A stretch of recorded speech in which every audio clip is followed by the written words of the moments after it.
ยแก่เจ็บตายว่ายวนคนเราทุกคนเกิดมาไม่พ้นความตายเมื่อเกิดมาแล้วไม่อีกแล้วสักรายบทบาทสุดท้ายไม่มีแค่ตายเพื่อนเป็นคนต้องอยู่ในทางรักนี้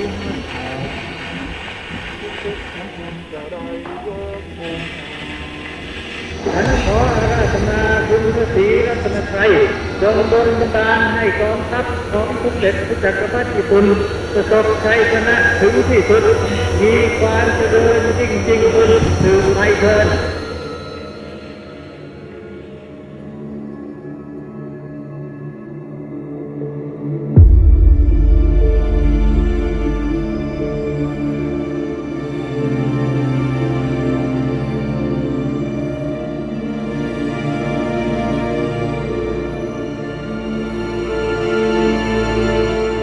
ฉันคิดว่า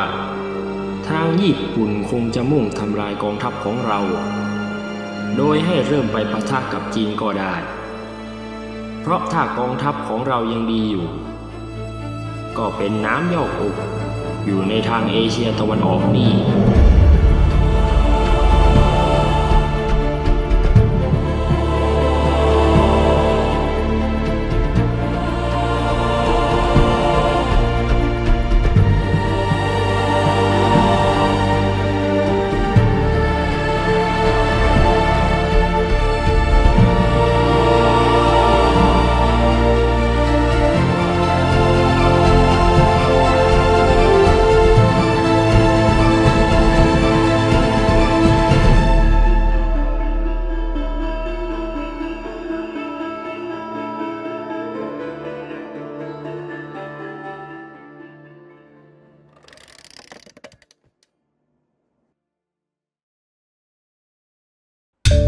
ธันวาคม พุทธศักราช 2484 เพียงไม่ถึง1 ปีหลังจากการรบกับอินโดจีนฝรั่งเศสกองทัพจักรวรรดิญี่ปุ่นเข้ารุกรานประเทศไทยโดยมีข้ออ้างคือการขอเดินทัพผ่านเพื่อไปโจมตีเราประเทศอาณานิคมของอังกฤษแต่นั่นยังไม่ใช่ความประสงค์ทั้งหมดของญี่ปุ่นการขอผ่านทางเป็นเพียงก้าวแรกก้าวเล็กๆของเป้าหมายที่ยิ่งใหญ่สิ่งที่ญี่ปุ่นกำลังจะทำต่อจากนี้ไปจะทำให้ประเทศไทยไม่สามารถดำรงตนเป็นกลางได้อีกตลอดกาลญี่ปุ่นเดินหน้าบีบบังคับรัฐบาลไทยให้เข้าร่วมมือทางการทหารทางรัฐบาลเร่งหาทางออกกันอย่างเร่งด่วนแต่ดูเหมือนว่าจะสายเกินไปเพราะในขณะนี้กองทหารญี่ปุ่นจำนวนมหาศาลได้เข้ามาเหยียบย่ำอยู่ในแผ่นดินไทยและได้ยกปากกระบอกปืนจ่อหัวของเราเป็นที่เรียบร้อยจอมพล ป.พิบูลสงครามนายกรัฐมนตรีและผู้บัญชาการทหารสูงสุดได้ลงนามในกติกาสัญญาพันธไมตรีทางทหารการเมืองเศรษฐกิจและหลังการร่วมยุทธกับกองทัพญี่ปุ่นประกาศสงครามกับอังกฤษและสหรัฐอเมริกาหลังจากการรุกรานเพียงไม่นานสถานะความเป็นกลางของไทยได้สิ้นสุดลงและในตอนนี้เรากำลังจับมือกับพระเจ้าองค์ใหม่ของเอเชียเพื่อร่วมสร้างโลกใหม่ที่เรียกว่าวงไพบุญร่วมแห่งมหาเอเชียบูรพาญี่ปุ่นยื่นข้อเสนอให้ไทยส่งกำลังทหารเข้ายึดรัชฉานซึ่งเป็นดินแดนที่อยู่ระหว่างกลางไทยและจีนดินแดนในส่วนนี้จะทำหน้าที่เป็นเสมือนกันชนเพื่อให้ญี่ปุ่นรุกเข้าพม่าได้โดยไม่ต้องระแวงทางชายแดนจีนแต่อีกในหนึ่งเมื่อใดที่เราญาตราทัพพ้นเขตไทยนั่นก็จะเป็นการยืนยันว่าเราก็คือผู้รุกรานไม่ต่างจากกองทัพญี่ปุ่นเพื่อประเทศชาติเพื่อความฝันของท่านผู้นำที่จะรวมเผ่าไทยประวัติศาสตร์หลังจากนี้จะจารึกเราไว้อย่างไรมันไม่สำคัญเพราะเราคือผู้จัดระเบียบโลกใหม่เป็นความชอบธรรมที่ดินแดนทั้งหมดของพี่น้องเราจะได้รวบรวมกันเป็นหนึ่งมหาอาณาจักรไทย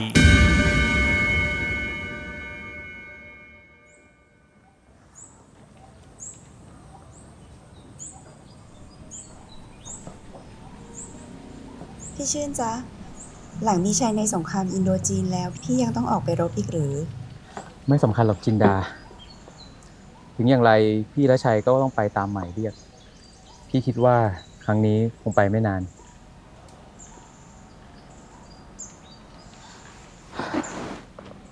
จินดารักษาตัวด้วยนะ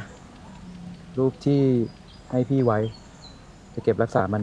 อย่างดี ฉันได้ยินมาว่าครั้งนี้เราจะออกรบร่วมกับญี่ปุ่น ดูแล้วคงไม่น่าเป็นกังวลนะ ก็คงเป็นเช่นนั้น ถ้าไทยและญี่ปุ่น เป็นมหามิตรกันโดยแท้จริง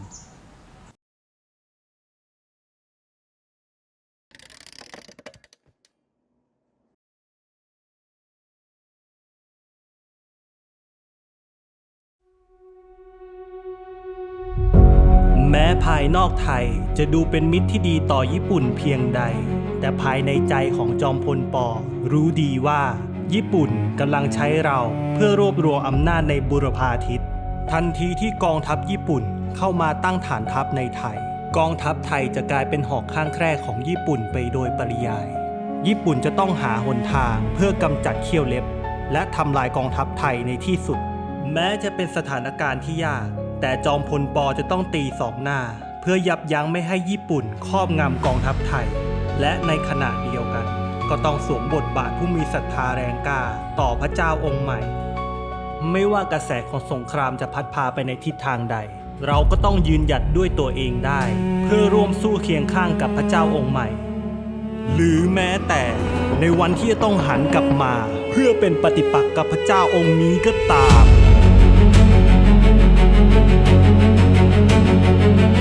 ในตอนนี้กองทัพญี่ปุ่นกำลังมีชัยในพม่า หากไทยต้องการทำให้ญี่ปุ่นไว้ใจ นี่คือช่วงเวลาที่ดีที่สุด จอมพลป.ได้ตั้งกองทัพขึ้นมาใหม่ เพื่อเข้ายึดรัชฉานตามข้อเสนอของญี่ปุ่น มันเป็นการบอกให้ญี่ปุ่นรู้ว่า เราพร้อมที่จะสู้กับใครก็ตาม ที่เป็นปรปักษ์กับไทยและมหามิตร และไม่มีความจำเป็นใดๆที่ญี่ปุ่นจะต้องหวาดระแวงกองทัพไทย แต่มีข้อแม้ว่า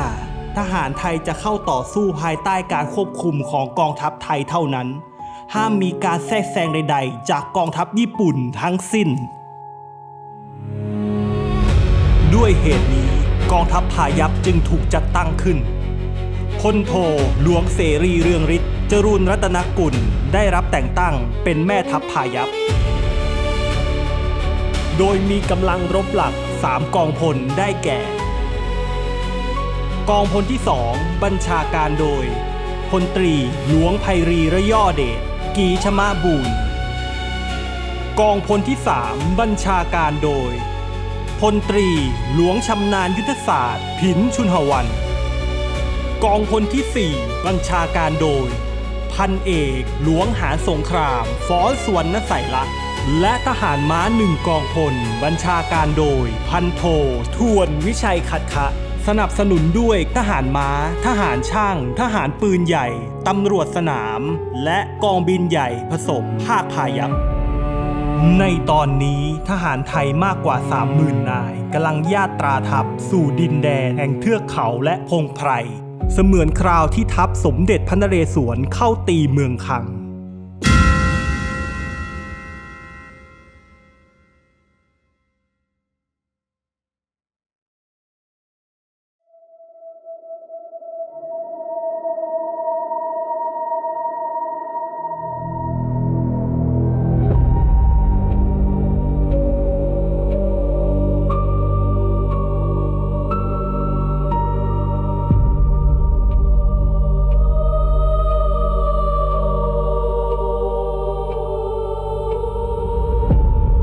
รัชสมัยพระจอมเกล้าเจ้าอยู่หัว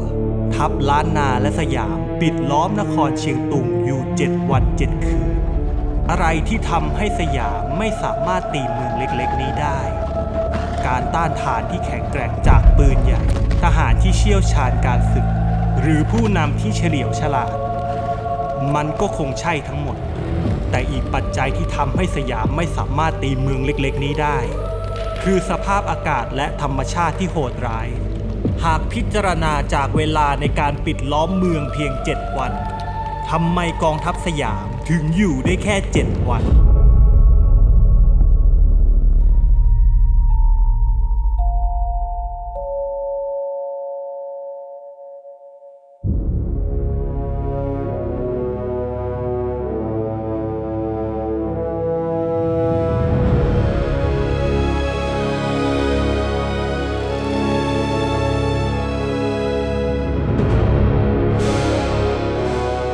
ชายแดนทางภาคเหนือ กองพลที่2กองพลที่4และกองพลทหารม้าเริ่มเคลื่อนพลรุกเข้าสู่พม่าเป้าหมายทางปีกขวาคือเมืองพะยากและเมืองยองทางปีกซ้ายเป้าหมายคือเมืองสาดโดยจะมีทัพเสริมคือกองพลที่3กำลังทางปีกซ้ายกองพลที่2รับหน้าที่เข้ายึดเมืองสาดซึ่งเป็นเมืองสำคัญทางทิศตะวันตกเฉียงใต้ของเชียงตุงและอยู่ทางเหนือของชายแดนไทยเมืองสาดจึงกลายเป็นหนึ่งเส้นทางหลักในการเข้าตีเมืองเชียงตุง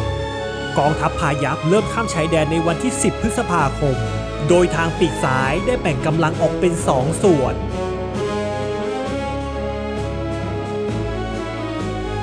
ทางแรกข้ามชายแดนเข้าตีเมืองหางและอีกทางเดินทัพริมแม่น้ำกกมุ่งตรงสู่เมืองสาดโดย2กองกำลังจะมุ่งหน้าสู่เมืองสาดพร้อมกันเมื่อกองพลที่2ประชิดเมืองสาดได้เข้าปะทะกับทหารจีน1กองพันจากกองพลที่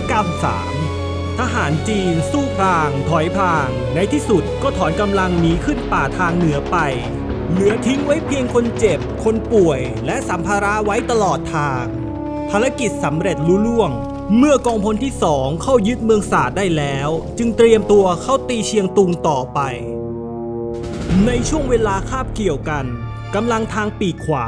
กองพลที่4รับหน้าที่เป็นกองหน้าเข้ายึดเมืองพะยากซึ่งเป็นเมืองสำคัญที่อยู่ทางใต้ของเชียงตุงทหารจีนจากกองพลที่93ได้ทราบอยู่แล้วว่ากองทัพไทยจะเคลื่อนพลเมื่อกองพลที่4เริ่มข้ามชายแดนก็พบว่าทหารจีนได้ทำลายสะพานข้ามแม่น้ำและเป็นช่วงเวลาเดียวกันกับที่ฝนเกิดตกหนักจนสายน้ำไหลเชี่ยวทำให้การเดินทัพเป็นไปได้ด้วยความยากลำบากเมื่อข้ามแม่น้ำได้แล้วกองพลที่4แบ่งกำลังออกเป็น2ส่วนเพื่อโจมตีเมืองพะยากได้อย่างสะดวกจึงต้องเดินกำลังทางปีกซ้ายเคลื่อนผ่านเมืองไฮและกำลังทางปีกขวาเคลื่อนผ่านเมืองเลนในขณะเดียวกันนั้นนาวาอากาศเอกขุนรณนภากาศฟื้นฤทธาคณีได้ส่งกองบินเข้าผัดโจมตีทิ้งระเบิดเป้าหมายที่เมืองเลนเมืองพะยากดอยเหมยเชียงตุงในการทิ้งระเบิดครั้งนี้ขุนรณนภากาศได้นำเครื่องบินทิ้งระเบิดด้วยตัวเองโดยใช้นามแฝงว่าพลทหารสมมุติด้วยการโจมตีทางอากาศและภาคพื้นอย่างหนักทำให้ทหารจีนไม่สามารถต้านทานได้กองกำลังทางเมืองไฮและกองกำลังทางเมืองเลนจึงเข้าโจมตีเมืองพะยากพร้อมกันเสริมกำลังด้วยกองพันทหารม้ากองพลที่4จึงบุกเข้ายึดเมืองพะยากได้อย่างรวดเร็วหลังจากนี้กองพลที่4จะเคลื่อนที่ไปทางด้านขวาเพื่อเข้าตีเมืองยองซึ่งเป็นเมืองใหญ่ทางทิศตะวันออกเฉียงเหนือและให้กองพลที่3ของพลตรีผินรับหน้าที่ขึ้นตีเชียงตุงพร้อมกองพลที่2ต่อไป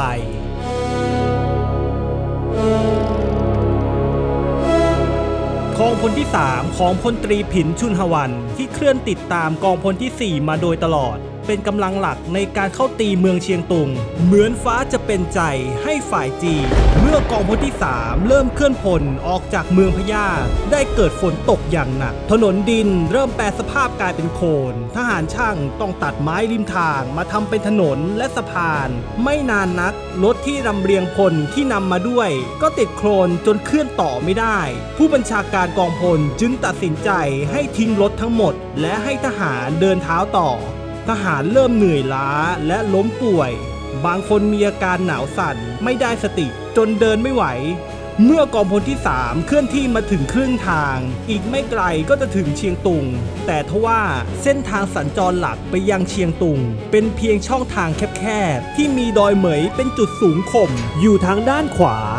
การเดินทัพผ่านเส้นทางนี้สุ่มเสี่ยงต่อการโจมตีอย่างมากเพราะบนดอยเหมยฝ่ายจีนได้ดัดแปลงเป็นแนวต้านทานสำคัญมีป้อมปืนเรียงรายอยู่บนสันเขาหากจะเข้าตีเมืองเชียงตุงกองพลที่3จะต้องตีดอยเหมยให้แตกเสียก่อนพลตรีผินมอบหมายให้กรมทหารราบที่8ภายใต้หลวงวิรวัฒโยธินเป็นกำลังหลักในการเข้าตีเช้ามืดของวันปฏิบัติการฝนยังคงตกหนัก ก่อนอื่นเพื่อไม่ให้ทหารจีนเข้ามาเสริมกำลังที่ดอยเหมย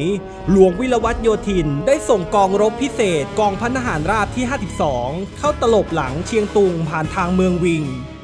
กองพันทหารราบที่ 18 ปฏิบัติการเข้าตีตรงหน้า โดยเดินเท้าจากบ้านโป่งเมาขึ้นไปตีดอยเหมย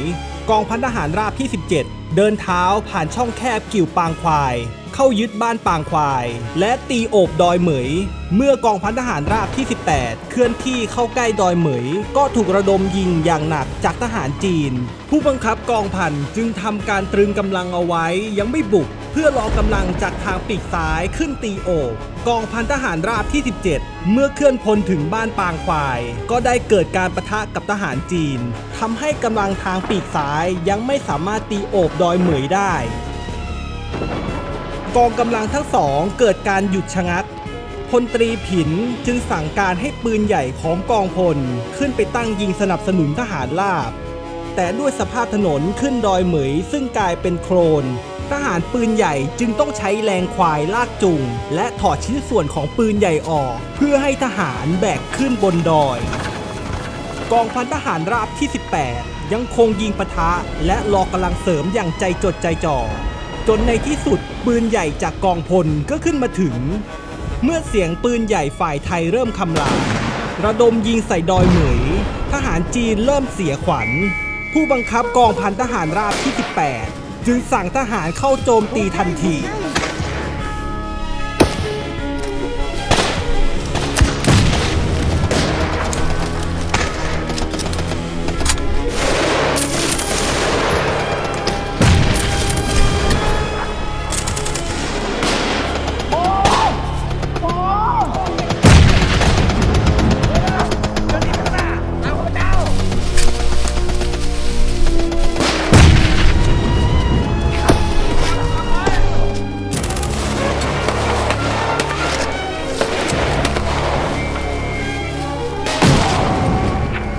ภายในบ่ายของวันที่ 25 พฤษภาคม กรมทหารราบที่ 8 ของกองพลที่ 3 ก็สามารถยึดดอยเหมยได้สำเร็จและใช้ดอยเหมยเป็นศูนย์บัญชาการตีเชียงตุงต่อไป